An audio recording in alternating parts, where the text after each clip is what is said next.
Friends, parents की आम शिकायत रहती है कि हमारा बच्चा दिन पे दिन रूड होता जा रहा है। जैसे मेरा बेटा सुनता ही नहीं, ऐसे जवाब देता है जैसे हम उसके गुलाम हो या हमने उसे पैदा करके कोई बहुत बड़ा गुनाह कर दिया हो। या उसकी सारी मांगे पूरी कर दो पर किसी एक के लिए इनकार कर दो तो आसमान सर पे उठा लेता है और बात बात पर हिंसक होकर आई हेट यू तक कह देता है। या फिर बच्चे मोबाइल में ही लगे रहते हैं और पढ़ाई में बिल्कुल ध्यान नहीं देते, कुछ कह दो तो गुस्ताखी से पेश आते हैं। अगर आप भी किसी ऐसे बच्चे से जूझ रहे हैं तो ये केवल आपकी समस्या नहीं, ये आप सभी माँ बाप की साझी समस्या है। इसीलिए आज मैं आपसे आपके रूड होते बच्चों से निपटने के लिए कुछ सुझाव शेयर करूंगी। यदि पसंद आए तो लाइक, शेयर, कमेंट और नए व्यूअर्स सब्सक्राइब करके बेल आइकॉन ज़रूर दबा दें ताकि आपको मेरी सभी वीडियोस के नोटिफिकेशन मिलते रहें।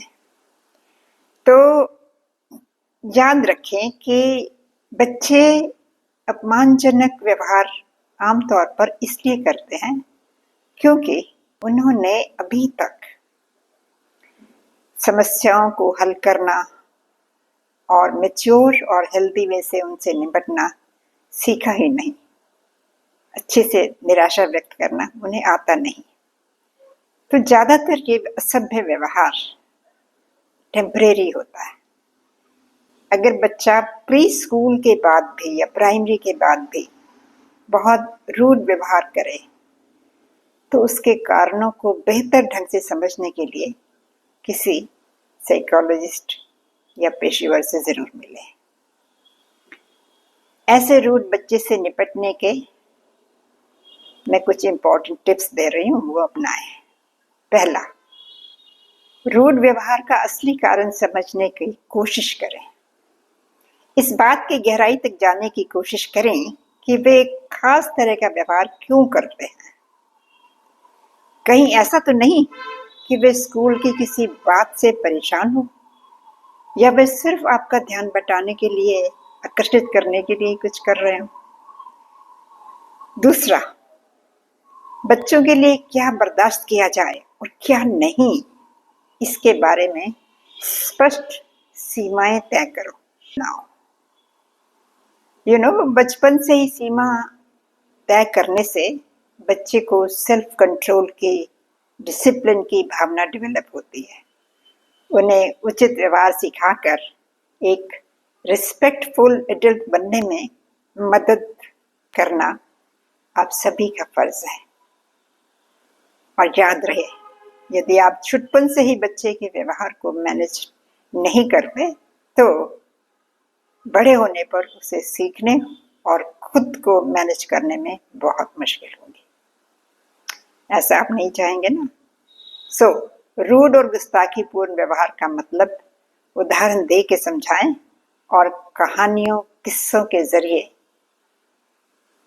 शराब और गुस्ताखी के बीच अंतर स्पष्ट करके उन्हें छोटे बड़ों से बात और व्यवहार करने के रूल बताएं और समझाएं कि उनका रूड और गुस्ताखीपूर्ण व्यवहार बिल्कुल मंजूर नहीं होगा। तीसरा, रूड व्यवहार करने और रूल तोड़ने के परिणाम भी स्पष्ट करें। यदि बच्चा रूड व्यवहार या गुस्ताखी करे तो इसे नज़रअंदाज करने के बजाय उनकी उम्र अनुसार तय किए परिणाम जरूर निभाएं। बल्कि उसी से पूछ लें कि बोल भाई, क्या चाहता है, क्या सजा दें तुम्हें, ताकि आपकी दी हुई सजा उसे बुरी कभी न लगे। चौथा, उनके दुर्व्यवहार के लिए अपने बनाए रूल्स को हमेशा फॉलो करें। यदि आप उन्हें कभी किसी गलत व्यवहार के लिए डांटें, कभी सजा दें और कभी माफ कर दें तो वो आपकी चेतावनियों को कभी गंभीरता से नहीं लेंगे, है ना।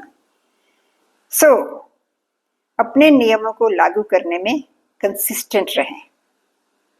और याद रहे कि यदि आपके नियम हर दिन बदलेंगे तो बच्चे का रूड या गुस्ताखीपूर्ण व्यवहार आपकी गलती होगा, बच्चे की गलती कभी नहीं।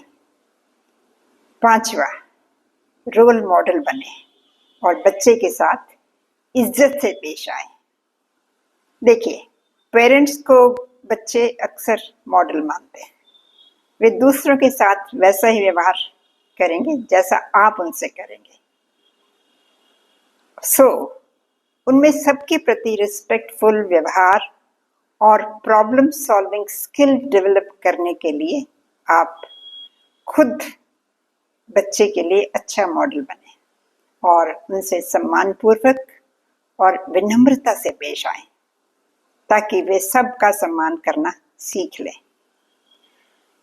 6, प्यार जरूर दें पर जरूरत और अपनी सीमा से ज्यादा चीजें नहीं। प्यार का मतलब है बच्चे की परवाह करना, उसकी जरूरतों का ध्यान देना, भावनाओं को ध्यान करना, सम्मान करना और उसकी जरूरत के समय उपलब्ध रहना। पर उसे प्यार के नाम पर अपनी सीमा से ज्यादा चीजें, पैसे, ऐश या ढील या उदारता देना बिल्कुल गलत है। 7वां, बच्चे का होमवर्क कभी मत करें। कई पेरेंट्स अपने बच्चे का होमवर्क खुद ही कर देते हैं, आप भी शायद करते होंगे, पर उनका होमवर्क करने का मतलब है अपने बच्चे को खुद सीखने नहीं देना। क्या आप चाहते हैं? नहीं ना? तो हाँ, जरूरत पड़ने पर उन्हें गाइड जरूर करें, पर उनका होमवर्क कभी नहीं करें। 8वां, अपने पालन पोषण और परिणामों को बच्चे की उम्र के अनुसार ढालें। बच्चे की जरूरतें, समस्याएं उनकी बढ़ती उम्र के साथ बदलते रहने से उनके व्यवहार को बहुत प्रभावित करते हैं। इसलिए आप समझने की कोशिश करें कि उनके व्यवहार में कौन से बदलाव नॉर्मल हैं और कौन से एबनॉर्मल हैं। उनकी उम्र के अनुसार ही नियम बनाएं और उम्मीदें भी वैसी ही रखें। 9वां, बच्चे को माइक्रो मैनेज मत करें। देखिए, बच्चों का आजादी मांगना उनके विकास के लिए बेहद जरूरी है और नॉर्मल भी है। पर क्या होता है ना कि कई पेरेंट्स बच्चे की स्वतंत्रता को विद्रोहीपन के साथ जोड़ देते हैं, उन्हें लगता है विद्रोह कर रहा है। आप उनकी बढ़ती उम्र के साथ उन्हें आजादी दें, उन्हें अपनी पसंद नापसंद खुद तय करने में इंटरफेयर मत करें। याद रहे कि आप बच्चे को माइक्रो मैनेज नहीं कर सकते, नहीं ना? तो स्वतंत्रता प्रोत्साहित करने से बच्चे में सेल्फ डिसिप्लिन की भावना विकसित जरूर होगी। जीवन में सफल होने के लिए इन दोनों की जरूरत है। 10वां, बच्चे को अनुशासित करने के बेहतर तरीके सीखें। याद रहे, शारीरिक दंड कभी कोई ऑल्टरनेटिव नहीं हो सकता। जिन बच्चों को मारा पीटा जाता है वे जिद्दी बन जाते हैं। अन्य विकल्पों के लिए पेशेवर की सलाह लें। 11वां, रिश्वत कभी मत दें।